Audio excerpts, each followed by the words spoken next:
Gang, welcome to Try Not to Curse. And the bar is low. We are crossing the podcast streams.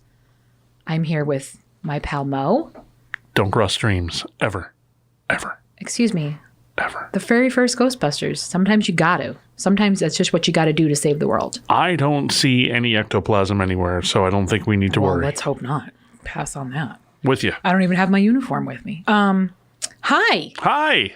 Thanks for doing this. Happy to be here. Appreciate ya. Happy to be here. But we've got some business. Oh. It's been a long time coming. Right to it. We need to have the conversation. Okay. I didn't do it. I swear it wasn't me. It was all Mike. As my listeners know, and now at this point, as your listeners know, I go to Comic-Cons. Mm-hmm. Sometimes I bring y'all back a treat. Yeah. Last year. Pee-wee was a wonderful treat. I mean, he was R.I.P. He was Pee-wee. so kind, too. He was really so kind. R.I.P. Wonderful man. And he did a panel, mm-hmm. but he is very long-winded. Has some good stories to tell. Great. But only got to 5 fan questions because each answer was about 20 minutes. Wow. About 20 he just wanted to go. Yeah. So poor people were just standing in line waiting to ask their question. It was like, well, that's all the time we have, Bless him. That was a great experience. But Kevin Smith and Jason Mewes. Yeah, we have some issues to figure out here. So I'm just trying to set the record straight. Mm-hmm. There's a whole story. This is don't forget. Yeah. There's 3 sides to every story. Absolutely. But my mother was there, so she can confirm. There's going to be your side, there's going to be Kevin's side, and there will be the truth. Listen, I absolutely told him to write, I will never come on your podcast. Wow. I absolutely did. Wow. But I did give him... Crushing. But no, we had a whole conversation about it. And I said to him, my buddies would really love to have you on their podcast. Here's Mike's business card.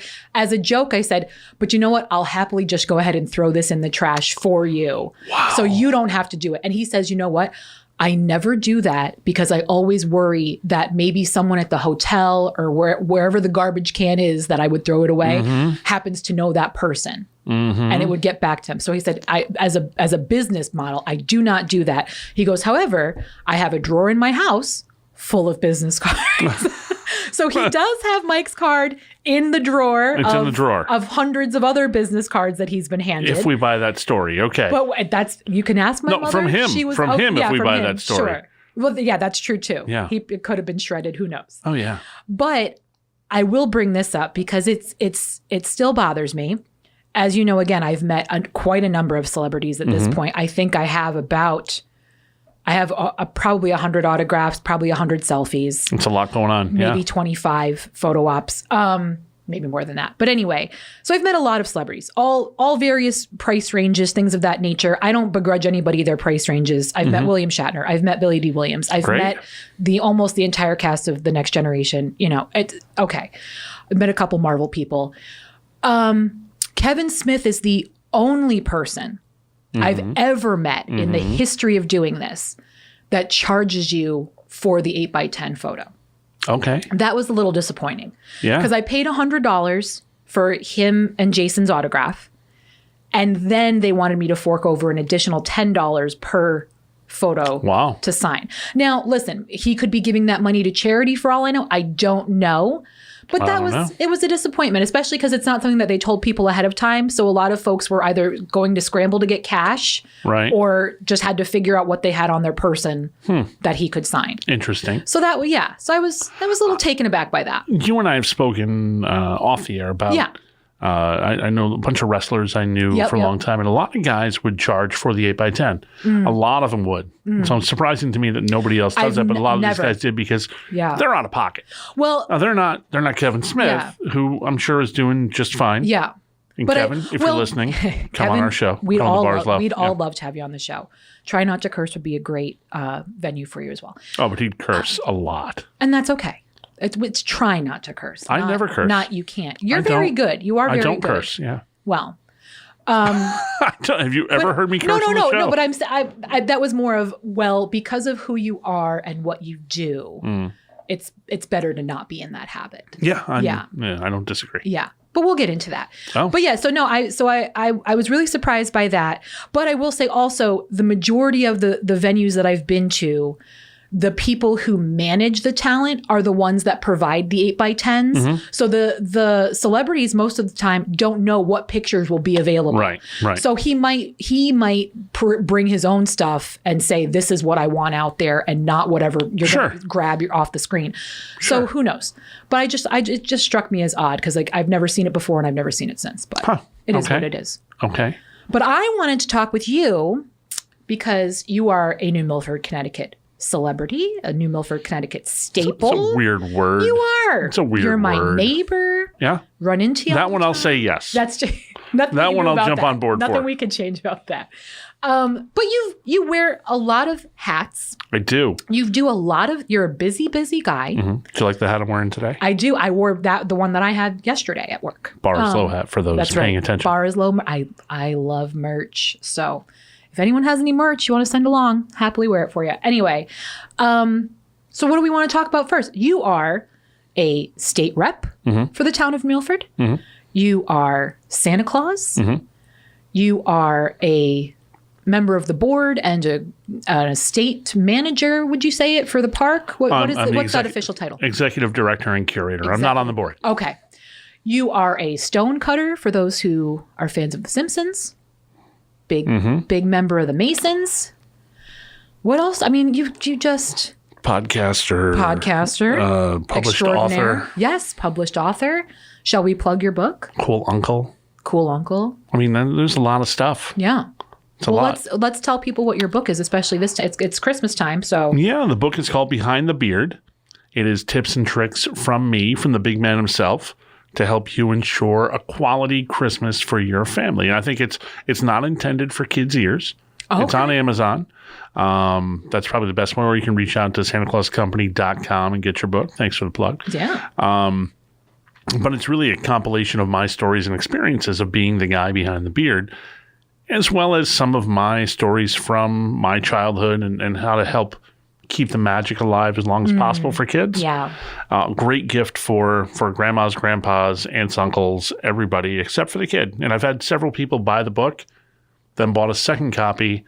They had me sign for their child for someday down the road where they may give them one when they become an adult. Yeah, or when they have kids of their own. Mm-hmm. And yeah, that's really nice.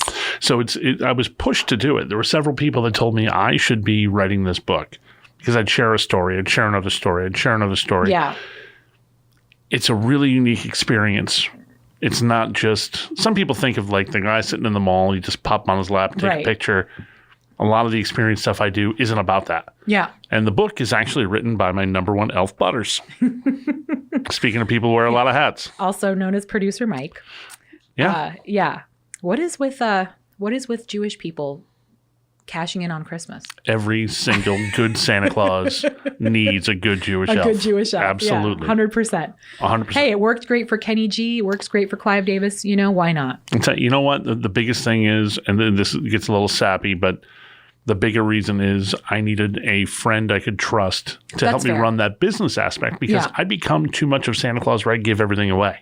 Well, and again, you're also extremely busy all the time. So to have an elf who can step in, run the business side of it, and ensure that I'm getting paid for some of the things so I can buy the new suit, so I can work toward the things I need to do and be able to put up that time and not run myself in the ground. Well, I remember during the season. Yeah, there was one year we were having conversations about the glasses that you had and how, and like they are perfect Santa Claus glasses, but they were impossible to find. Yeah. And you had to like scour the earth and you spent a stupid amount of money. But we found them. And they look great. They're perfect. They changed the whole look. Yeah. Now, you guys, he is not the Coca-Cola Santa. He is the classic Kris Kringle.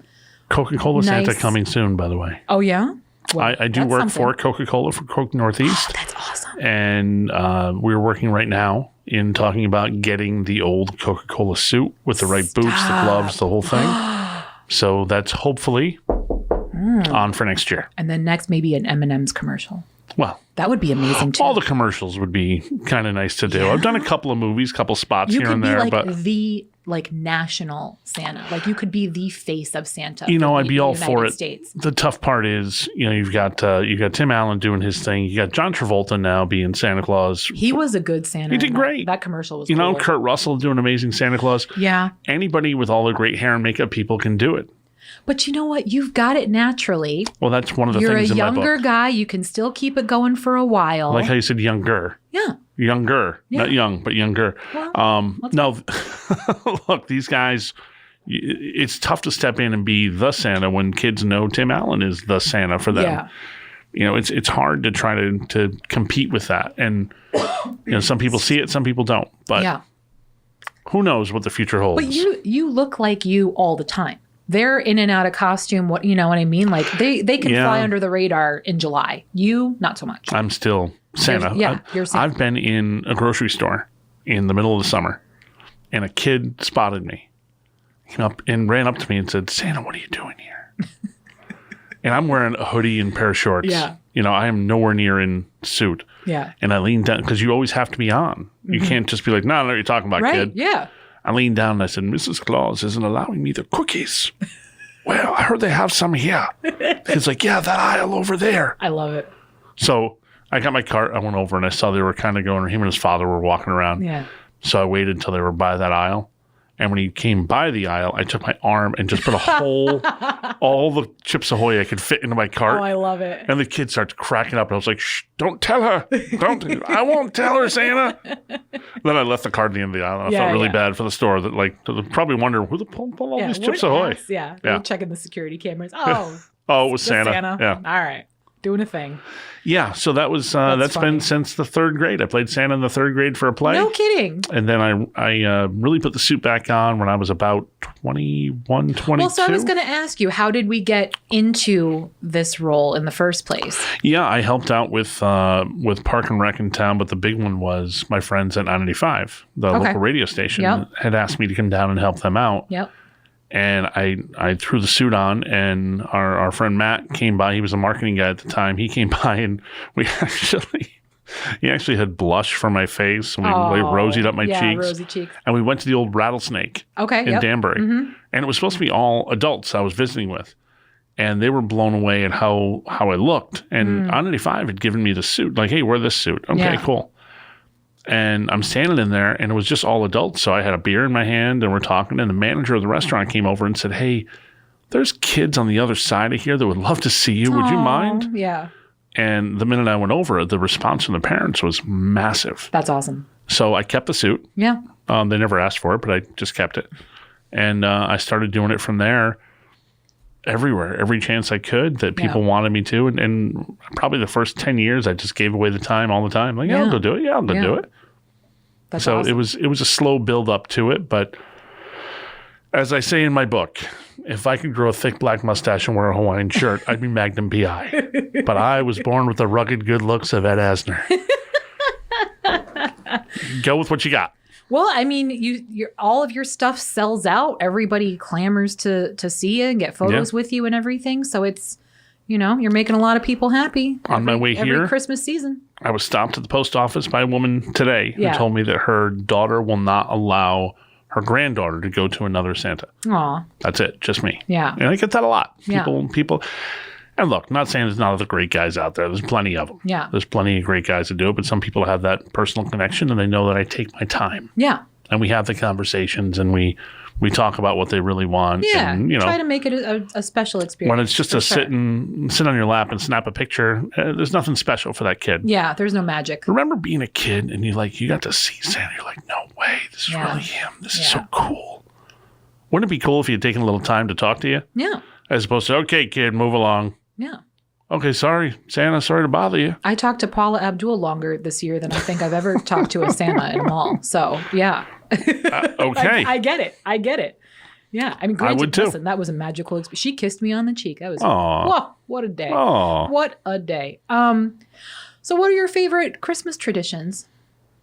Buy the book. No, there's a lot. I mean, right now, Christmas Eve has become a new tradition of house visits I do with kids. That's awesome. Which is huge. Yeah. I enjoy doing that. Let them catch me under the tree. Little kids in their PJs. It's the best thing in the world. Oh, and when cute. When they come downstairs and they see me putting presents under their tree. That's so cool. Probably the greatest one of that. Mike and I were just talking about it the other day. This is probably 8-9 years ago. We get to this house, And all I knew was there's 3 kids. Mm-hmm. This is before I had the earpiece, so I didn't have any assistance going in. Yeah. So for those who don't know, I put a little earpiece in, hats over it, and then my elf can talk to me with all the info. Tips and tricks. So all I knew, there were 3 kids. They were like 5, 6, and 12. And Dad was in Bosnia. Oh, wow. So we get to the house, presents in the bag, we're in the garage, and I go in the house. They have 2 trees, which first off, don't set up 2 trees. Give Santa a heads up. Give me a shot here. Give Santa a heads up. So one of them is next to the fireplace. I see the plate of cookies. So I go up on top of the mantle and snag me a cookie. It was probably 1.5 feet, 2 feet up to the mantle. Yeah. So when I step off the mantle with the bag over my shoulder, it looks like I'm coming right out of the fireplace. Yeah. As I hit the floor, I look over and I hear a gasp, and I see a girl standing in the doorway. The 12-year-old was standing there and like fell back into the doorway, like eyes giant. Yeah. I called her by name, and she ran over and gave me a big hug. Aww. Mom's not downstairs yet. The other kids aren't down. She heard something and came down on her own. Yeah. I'll still never forget, like, they left the TV on and Elf was playing, and it was just the whole thing. Yeah. And I'm trying to remember, the mother had given like 3 sheets of paper about what this kid was doing. She was a really impressive kid. Yeah. Very active. I remembered every bit of it. Aw. In that, like, 10 minutes I had studied it, I remembered everything. She went to a local farm, and there was a pig there, and I knew the pig's name, and it was her favorite pig. And wow. All this was amazing, right? Then Mom came down with the other 2 kids, and we sat and had a cookie together, took a couple pictures, and we all chatted. And this 12-year-old, the smile was ear to ear the entire time. Yeah. Like, it never faded. And I was like, I can't believe after all these years you found me. You finally caught me. Oh, my goodness. And she's so happy. I said, okay, I have to get the rest of the presents. The rest of you go to bed. All of you go to bed. Yeah. And the mom was standing back a little more, like in the kitchen, and really stoic. Yeah. Just nothing. And said, thanks, Santa.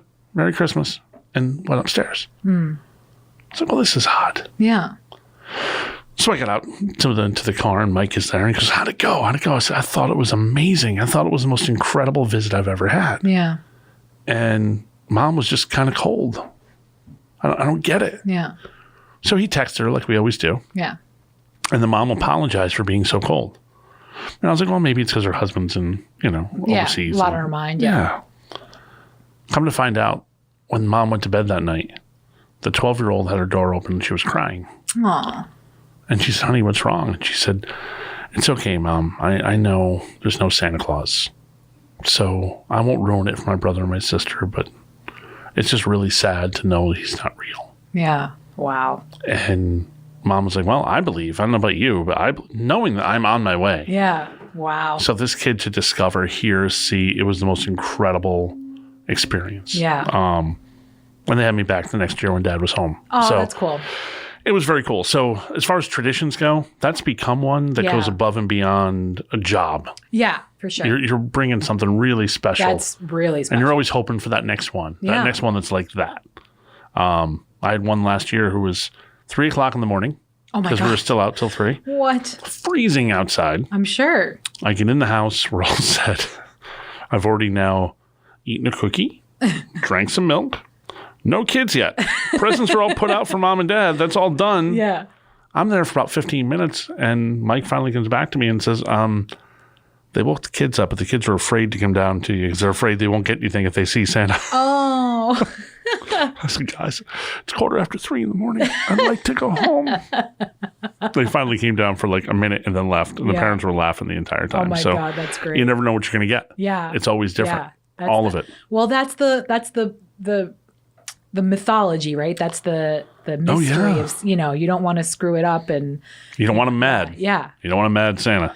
Well, now we have that idiot Elf on the Shelf situation. Oh my God.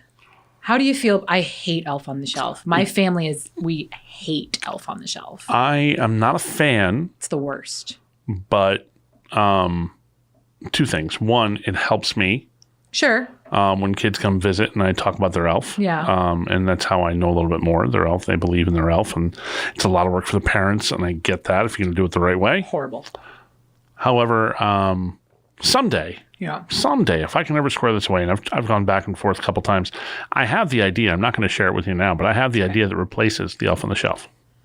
You don't think Snoop on the Stoop is good enough? I think Snoop on the Stoop is amazing. I love Snoop on the Stoop. You can even get a set with the Martha Stewart elf, which wasn't like Jew on the Pew too. Yeah, there's Jew on the Pew. Yeah. There's a bunch of them now. Yeah, wild. I mean, go ahead, make that money, I guess. But I have the thing, and I'll tell you off air about it. I have the thing. That's if I can put together the investors to do it, it's a big dollar project. But it is every single home in America would own one of these. That's cool. I'm positive of it. I dig it. Okay, then. Yeah, we'll see. We'll see what happens. Thanks for the tea, by the way. Oh, you're very anytime. You're very welcome. And again, I appreciate you doing this with me. So you're also our state representative. How many years now have you been doing that? This is my 7th. Okay. 8th year starts in January. Yeah. So we were talking a little bit, again, talking about Comic-Con and celebrities and everything, and about the potential abuse people in the public eye get. In addition to being Santa Claus, you are a politician. So people know you. People know you. Don't love that word. Well, that's okay. There's preconceived notions of what goes with that word. Sure. Yeah, sure. So, I mean, it's hard to be such a recognizable figure. And I'm a 6'3" bald guy with a white beard. I can't hide no matter what. It's not like I slide into the crowd. Yeah, right. But you're also, you're a hardcore New Milford resident rep.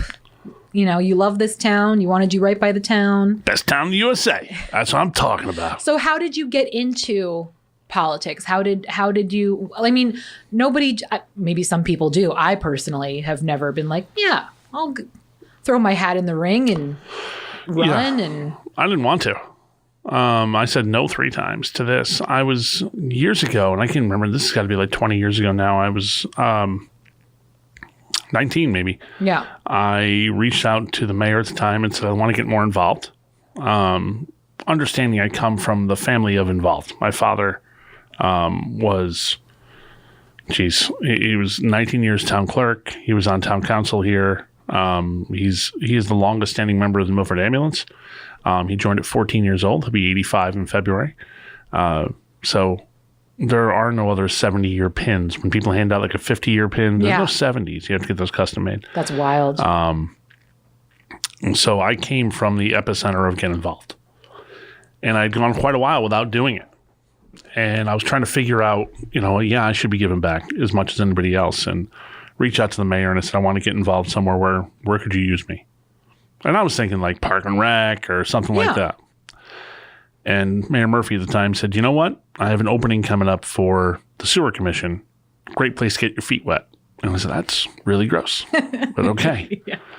And I was served on the Sewer Commission for like 12 years. What is the role of the Sewer Commission? Handling your waste. Really? Well, thanks. Yeah. It's an unsung heroes kind of thing, but we just built a brand new sewer plant that was down there, and that was on my watch. We were building a brand new sewer plant and funding that, and how the whole town has to pay for it, even though the whole town doesn't use it. That whole entry into politics and people coming in and yelling at us, and I was like, well, this is interesting, and every conversation's valuable, right? Even the people that are really ticked off and want to just scream and yell at you, I'm like, well, that's kind of cool that they feel comfortable enough to come down and yell at you. And like, you have to listen to everybody. Yeah. No, seriously. I mean, you need to hear what they have to say. Like, but they might do it without yelling. They can maybe saying it wrong, but they're coming in because they're passionate about something. So I want to hear that. That's fair. Yeah. I want to hear what the issue is. Okay, once you're done swearing at us, what did you really say? Yeah. So I did that for a while, and our state rep was stepping down here. And I had a friend reach out to me the day the news went out and said, you should run. And I said, you're out of your mind. And somebody had told me years before, like, you should run for mayor. You should run for this. I'm like, no. Would you ever want to be mayor? No. Yeah. No. That's fair. No. Yeah. No. Listen. It's a very different job, too, from what state rep is. So the only thing they have in common is the election process. So I said, no, I don't think it's right for me. And then a second person reached out to me and said, hey, you should really put your name in the hat for this. And I said, why me? They said, well, you've been a football coach and a baseball coach and a basketball coach in town. You know all the families. You've been involved with the sewer plant. You know what's going on. You're kind of teed up to do this. Yeah. Your time with the firehouse, all that stuff. Yeah. And I said, I don't think it's for me. I think it should be, an attorney. And they said, no, that's the problem. There's too many attorneys up there. We need somebody who's a regular blue-collar guy. I mean, that's a good point, yeah. So, okay, so I'll chew on it. I said, no, I don't think it's right. And then the same person came back to me a second time and said, we need you to do this. New Milford needs you to run. Will you look at it differently that way? I said, wow, okay. You do love this town. 4 generations deep, and I bleed green wave green. Yep. So I actually called my father. And I said, look, if I were to run, it's your name as much as mine. I think that's nice. Partially why they wanted me for it. They wanted my name. It's a recognizable name for the first year. And I said, what would you and Mom say about this? And he said, why don't you give me 48 hours to talk to your mother? Oh. Let's not rush into a decision, and let's go from there. And I said, I love that. I love and appreciate that you're not just going, you know what, son, you go right ahead. Whatever you want to do. Yeah. I love that you want to chew on it. Yeah. And 24 hours later, he called me and said, you have our support. If this is what you want to do, go for it. That's awesome. The funny part is the guy who pushed me after the first no, the night I won that first election, I still have the picture of him giving me a giant hug. Aw. And I'll never forget, while I'm hugging him, my mouth is right in his ear. Yeah. And I said, you're next, Pete. You're next. Stop. Yeah. And then Mayor Bass ran the following year to run for mayor. Oh, that's wild. So I was a year ahead of him, but that was Pete and I coached together. We were good friends for years. Kidding. And the fact that he pushed me so much to do something really out of my comfort zone became something that I'm really comfortable with doing now. Yeah. Although in a very underdog way. I'm allowed to stand up and be the strength of my community. And it doesn't mean I represent everybody, but I don't represent every viewpoint we're going to see. Yeah. And that's, again, when done with respect, is an amazing thing. Yeah. I still get swore at all the time. Oh, yeah. People say inappropriate things to me all the time. Some of the emails I get, people forget that's public information when you send those emails and you're that nasty. Good to know. Yeah. When you send your state rep an email, that's public information. Wow. Okay. Well. But just, if you want something done, I don't understand. I think a lot of people. There are the right way and the wrong way to go about it. Yeah. And politics for local town stuff is very different than federal. Yeah. I don't get involved in the federal stuff at all. Yeah. My mom says that all the time. The state level is very different from the federal level. It's a different battle. Yeah. It's a different battle. Sure. And the other thing people don't realize is I'm not the governor. Right. And before you say it, no. No interest. I like him. No. I mean, no, I'm not going to run ever. Okay. Ned's a really nice guy. He and I actually get along very well. The governor That's good to know. is a genuinely nice guy. I like him. But that's the thing. There's plenty of people up there that I get along with across the aisle. Mm-hmm. We don't have to agree on everything to get along. Yeah, sure. You and I don't agree on everything. We get along. Not. Mike and I sure don't get along on everything. But we get along. We talk about it on the podcast. Yeah. But you don't have to. And that's where people get confused. Mm-hmm. That I can go in and do a job for you. Yeah. And you'll understand when you read what it is or watch what it is, because everything we do is in the public eye. Yeah. You'll understand that there's other viewpoints, and that's why you have to stand up against some things sometimes. It doesn't mean the one thing I found up there, probably the most critical thing is when you go up, you either vote yes or no. Right. It's very black and white in that regard. Right. I was going to bring this up. Where every topic is gray. And that's just it. And I was going to bring this up because this happens a lot, especially on the federal level, because, we don't necessarily pay attention to what's going on in our own backyard, but we pay attention to what we see on CNN and all that shit. So what people don't realize. You swore. I sure did. Wow. You didn't make much of an effort, doggone it. You didn't make an effort at all. Yeah, well, what are you going to do? But it's all right. You balance it out because you're not going to swear at all. So it's fine. It's a nice level. But, a lot of people, that's all people see is the yes or no. But what they don't realize is within those bills or laws or whatever that people are trying to pass forth, all the negotiation behind closed doors. Let me slip this little stipulation in. Let me slip this little allocation in. And that's really what you're voting yes or no on. You're not, you know what I mean? So people get upset and they see, oh, you monster. How can you vote no for? It's because you got to read the fine print. And I voted no for the fine print. Yeah, more people than not, I say, I ask if they get upset about something. Did you read the headline or did you read the bill? Right. Sure. Exactly. There's times I've been handed an 800-page budget. Yeah. With 2 hours to read it. Yeah. You can't get through all that. You can go through and the attorneys are reading through and giving you highlights and you're reading through what you can. And then you go, you know what?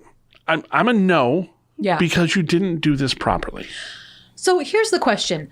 Does it need to be so damn complicated?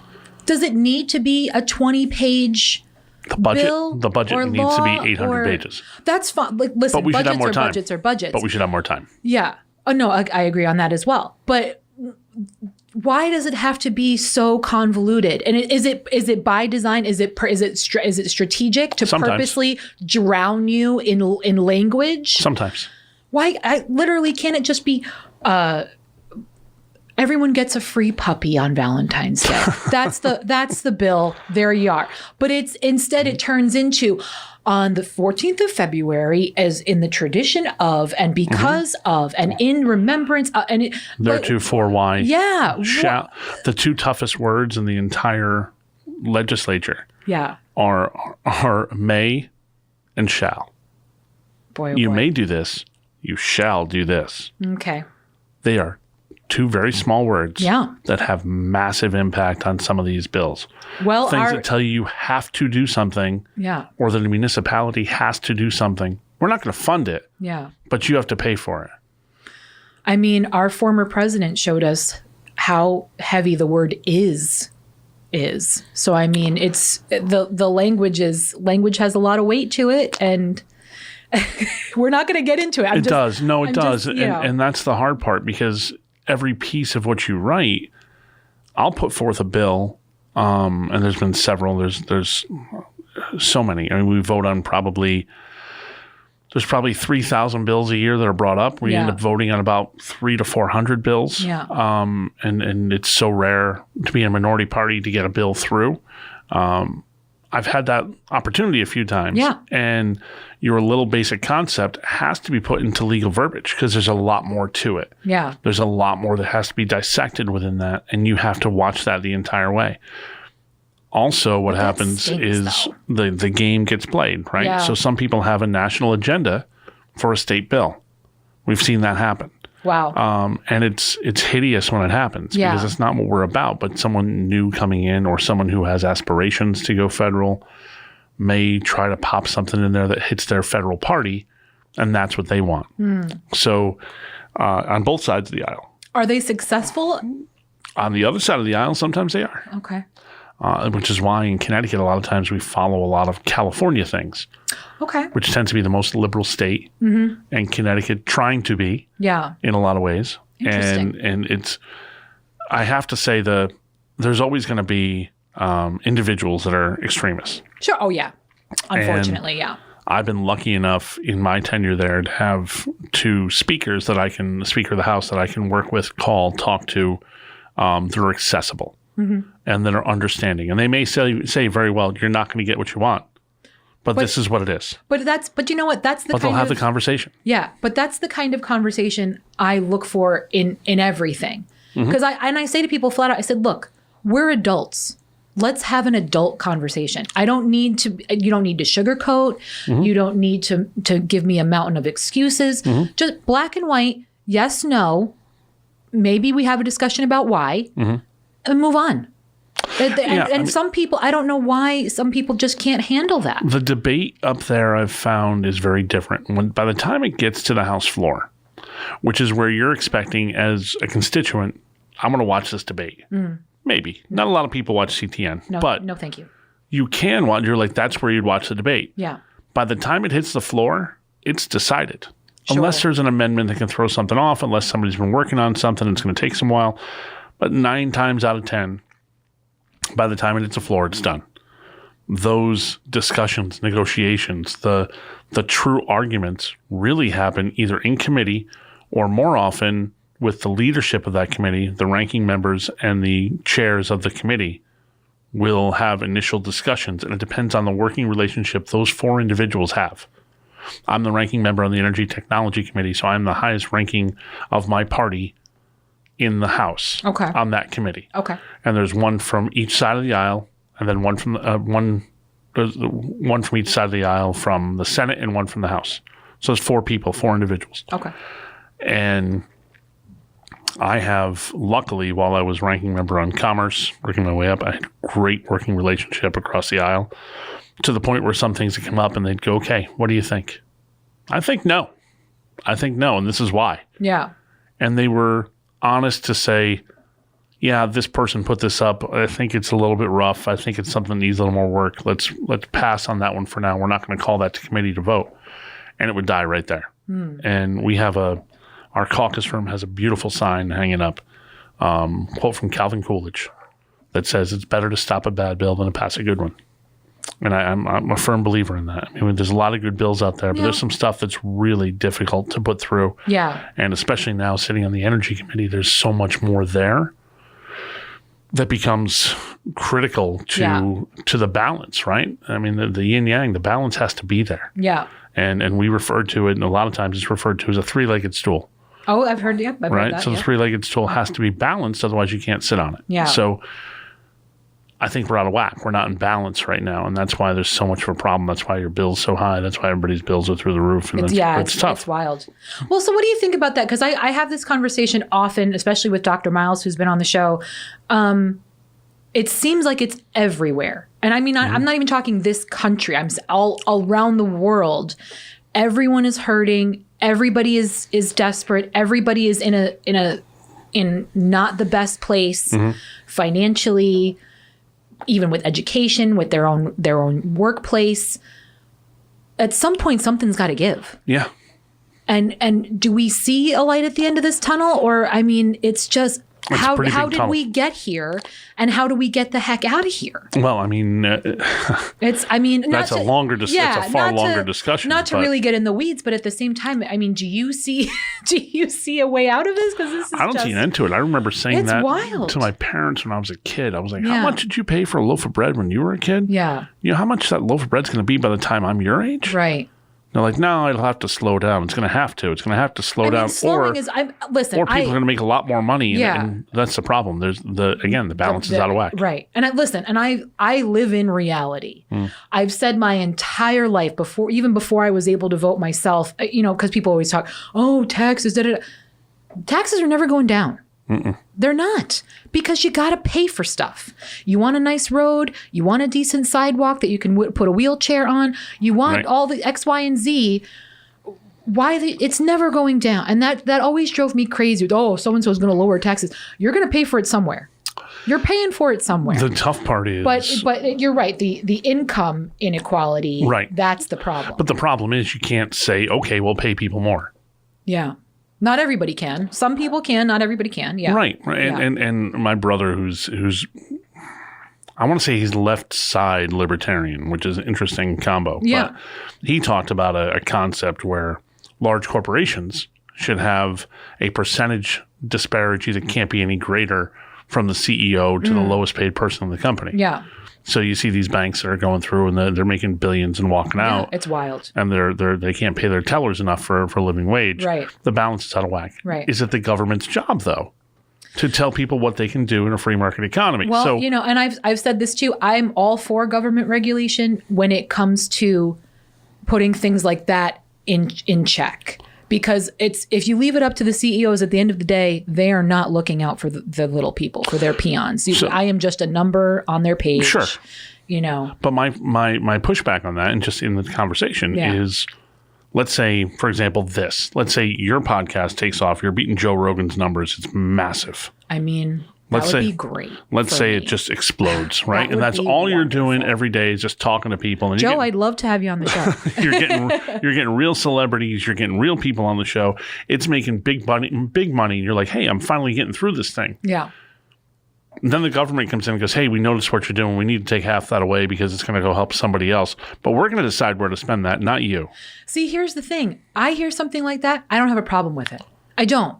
Because at the end, you don't need billions of dollars. You don't need, and certainly not at the expense of other people. Sure. But my question is, if you're making that money now and it's your money, you've busted your tail for the last 10 years to build this thing up and you have this. I'm the wrong person to ask because I'm also the same person who would donate half of it anyway. But that's my point though. Now it's my choice. Now it's going to be, you lose that opportunity to give that away.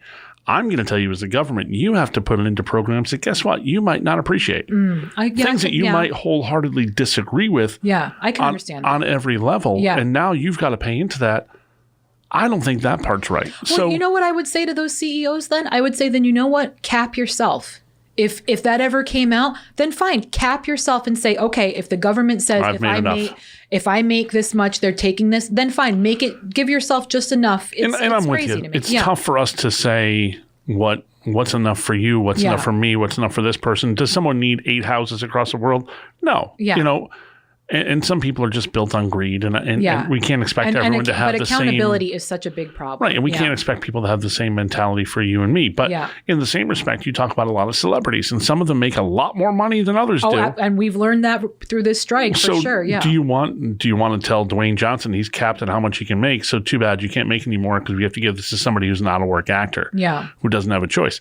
It's not fair to him. He's making the money he's drawing the people to the theater. He's selling the tickets. Yeah, listen, I remember Paul Mitchell of the famous Mitchell salons and salon products. He has 12 homes.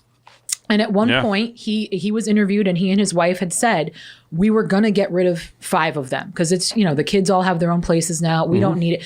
But they said, if we do that, there's no guarantee our staff will be kept on for the next people who are. So I see it on both sides. I totally understand. So their argument was, at the very least, we're keeping people employed. So they have, and it's a nice place. It's a nice position to be in, sure. Right. But again, for those of us, there are plenty of billionaires who are hoarding their mountain of cash. And it's a gray area. I would rather see. I'm a bigger proponent of, like, we just had this EV mandate, and I don't want to get into the weeds on different stuff, but the EV mandate, I was wholeheartedly against that in the vote, and thank God we got that held back and not pushed through. Mm-hmm. But in the same breath, I was like, well, if this is what you want to do, offer the incentive so they don't have to pay the additional taxes. Offer people an incentive and let the free market decide. Yeah. If you're going to offer an incentive for one thing that you want to push, I'm okay with incentives as long as the grid and everything else can handle it. Right, sure. Right? So the structure has to be able to withhold what you're talking about. Yeah. We weren't there. But let's see if we were to elevate with some kind of, here's something that might motivate you to go take that step. How many would take that step? How many aren't ready for that yet? I mean, I can speak firsthand. Again, we don't talk about my job, but my company has benefited from that. We do put energy back on the grid. Mm-hmm. So I completely understand that perspective. And at the end of the day, business is good for the state, and you don't want to end up in a situation like, states like Florida or Georgia where people are leaving.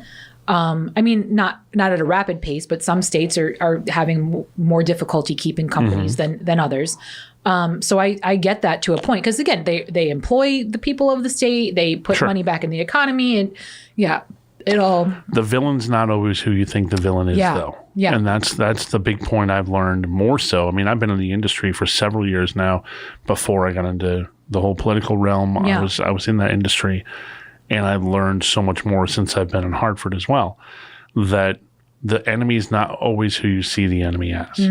So it's the little things for people to think about. Like you've seen all these things saying, and if you're ever on social media, you see video ads all the time saying, why are you paying for power? Go get solar panels on your roof. In Connecticut, they're free. Did you know they're free? They can't charge you for that. I can speak firsthand. They are not.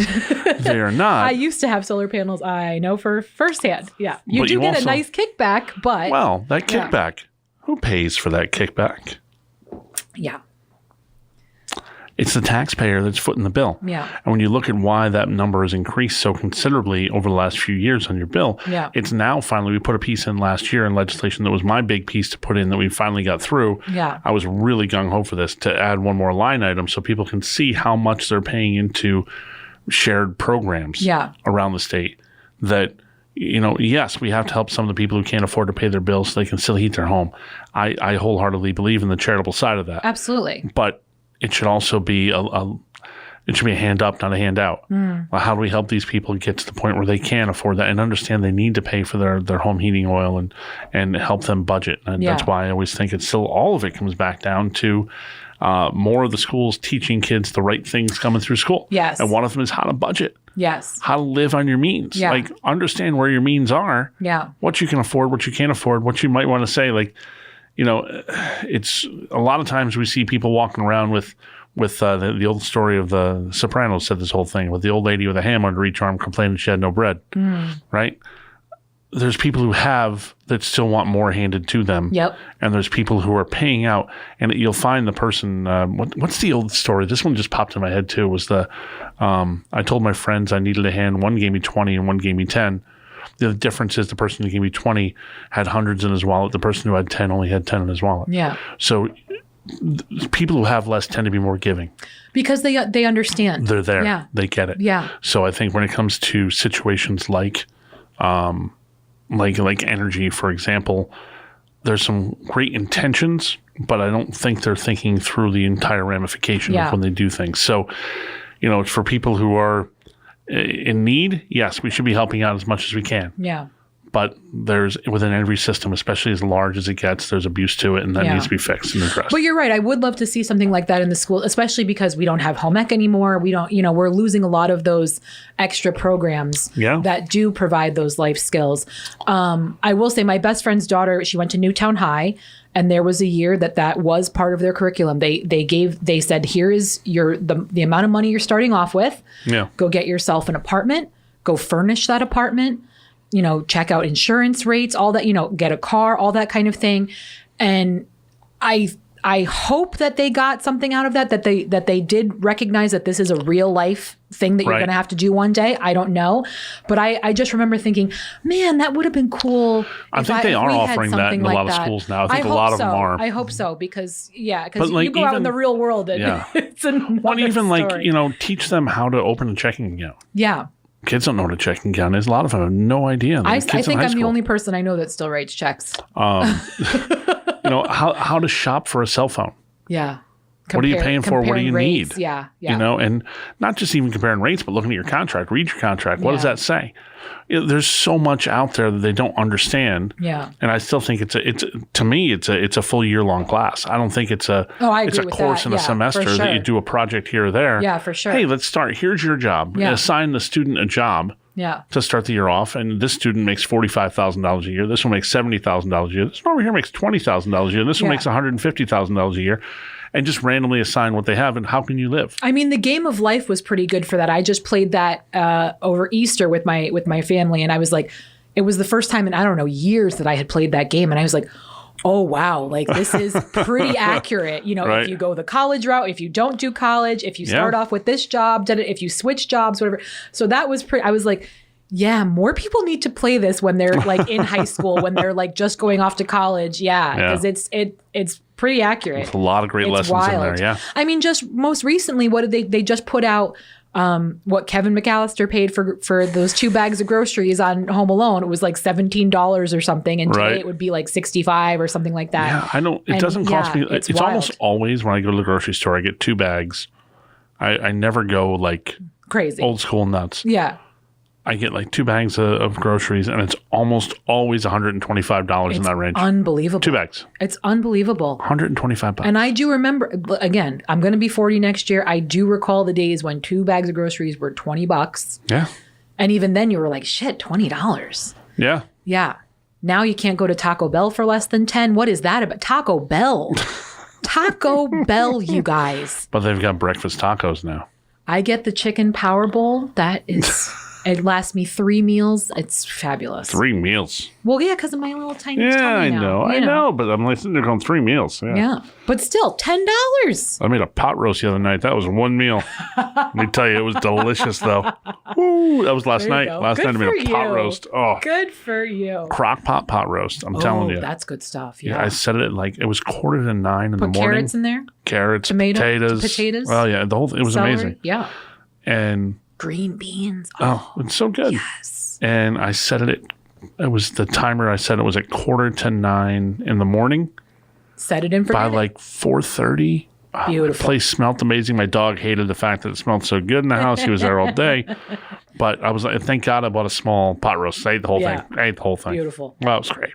All right. So we got a little time left. You want to talk about the park? You want to talk about the stone cutters? It's your show. You tell me. Well, it's our show. We're doing a joint. It's a cross-stream situation. But I will say the bar has been pretty high comparatively for your other episodes. No, this is the bar. This is the holding the bar high? Is that because Mike's not here? No, it's just... Hold on. If Mike's not here, hold on. We haven't told any fart jokes or anything. There you go. Mike, thanks for stopping in. Okay, thanks. I'm telling you, my cats love that. I don't know why, but... I hate it so much. Well, so my question about the stone cutters, because my uncle is a mason as well, has been for, 40 years, 50 years.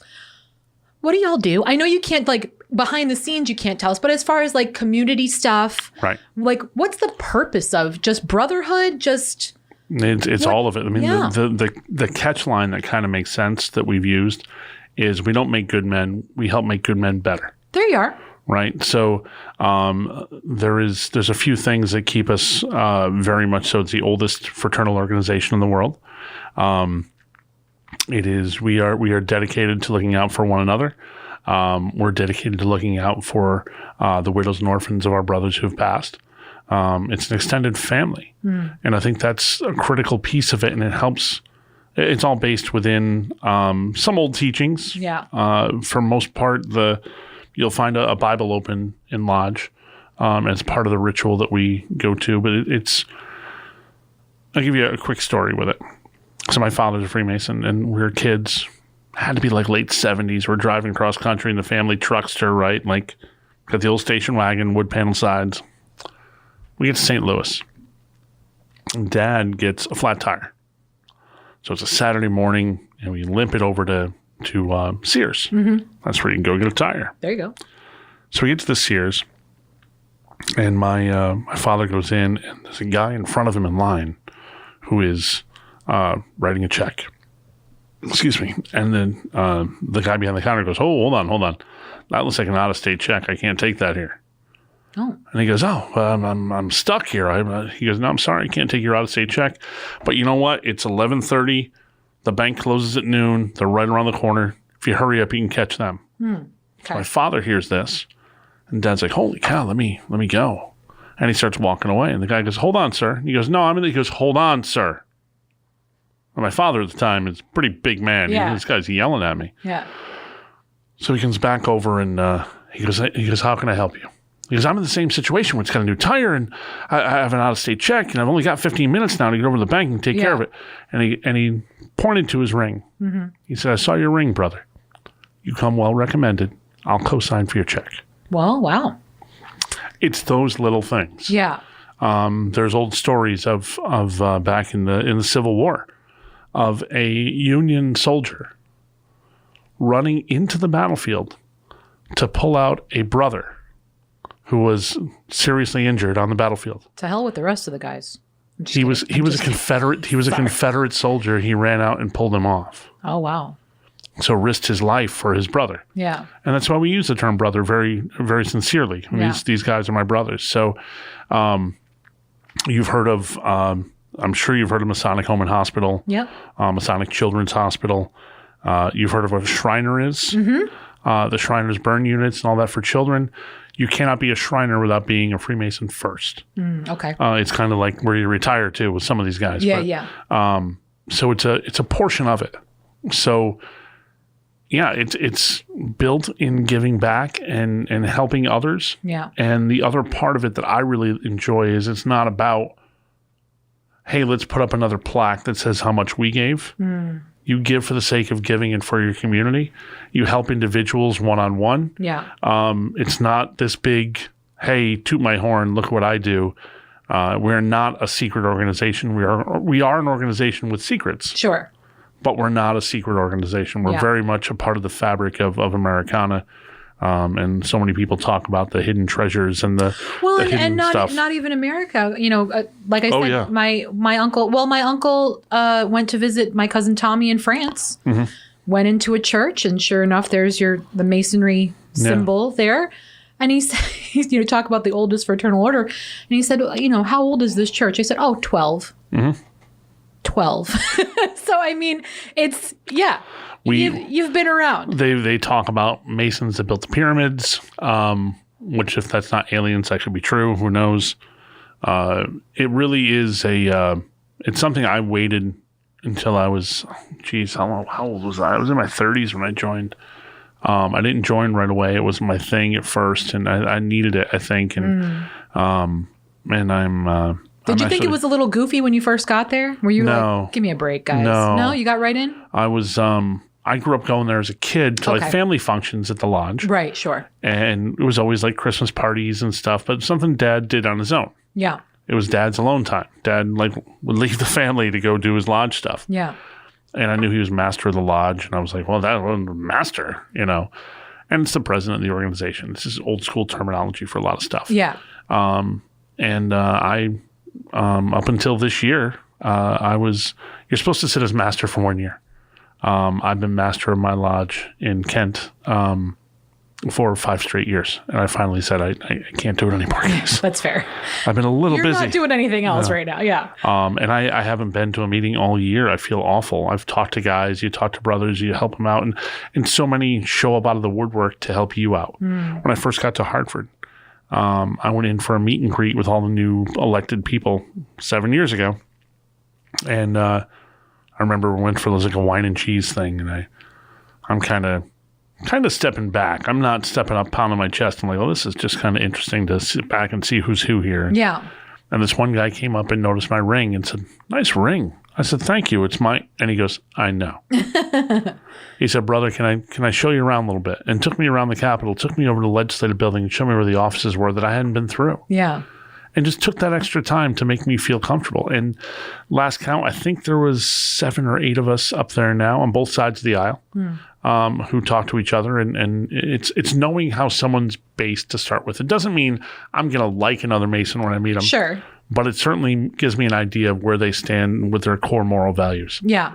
And their core moral values don't necessarily equal their political values. Right, sure. They're very different. Yeah. But I know, I can guarantee you every time I want to have a conversation with that person, he will be respectable. Yeah. He will respect me. I will respect him. We will have a clean conversation. Yeah. See, my mom has a problem with that, though. But she feels... Do tell. She feels you should be the same person all the time. Oh, I agree. In everything. So when you're saying, their political and their moral might be different, she's like, well, that's a problem for me. Like she, so as you know, what was it? Justice Scalia and Justice Ginsburg were very good friends, even though they had that my mom can't handle it because especially in those, because that's really extreme, that case. You and I have very different beliefs politically. But at the same time, we're not, you know what I mean? Like I have coworkers that I don't work well with. I don't know that I'm not inviting them out for drinks after work. You know what I mean? I just, but I think because the whole Tip O'Neill, Ronald Reagan thing, they used to go out for cocktails, they'd go out for a beer. That's so wild. It used to happen here in town. Town council used to go out and have drinks afterwards, always down on Railroad Street. Yeah. It was a given. Hey, the meeting's over. Let's go have a drink. Yeah. Could you see that happening today? No. No, they don't. They take it personal. Well, I think their constituents would take it personally, too, if they saw that. I don't know. I think if we could show that people like, look, I wouldn't have an issue. I have pictures of me and Ned Lamont together. Yeah. Right? And I'm happy to have the conversations. Now, it doesn't mean we agree on everything. Sure. But at the core value, we both want what's better for the people of our community. We both want to make sure that I want to make sure the people in my community are heard. Yeah. I want to make sure that it's not just all like, let's just hit the we pedal and go on everything. Hold on. I want to stop and think about some of these things. He may not agree with me on some of them. That's okay. Yeah. It just, we don't have to agree in order to get along. Yeah. And I think that's part of the whole issue. So if my core morals and your core morals are good, how we get to that point doesn't have to be the same path. That's fair. Your path is far different than my path as far as the political side of it. Mm-hmm.